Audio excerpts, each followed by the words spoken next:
मैंने वर्षों से एक बात समझने की कोशिश की, पर जितना समझता गया उतनी बार ही उतने नए प्रश्न जन्म लेते गए। फिर एक दिन एहसास हुआ कि जीवन का सबसे बड़ा भ्रम उत्तरों की कमी नहीं, बल्कि ये विश्वास है कि हमारे पास प्रश्नों के उत्तर हैं।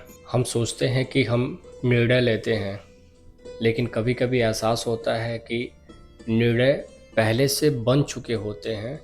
हम बाद में उन्हें अमल करने के बाद अपना नाम देते हैं कि हमने ये निर्णय लिया। हम सोचते हैं कि मैं ऐसा हूँ। कौन सा मैं? वो जो बचपन में था, या जो आज है, या फिर आने वाले कुछ वर्षों बाद नज़र आएगा। जब हर एक अनुभव हमें बदल देता है, तो फिर हम किस मैं की बात करते हैं जो अपने आप को पूरी तरीके से निश्चित दिखाते हैं कि मैं ऐसा हूँ। फिर मैंने धीरे धीरे लोगों को देखना छोड़ दिया। मैंने सिर्फ खुद को और खुद के विचारों को देखना शुरू किया। तब पता चला कि मेरी हर एक राय किसी घटना, किसी अनुभव की एक संतान है।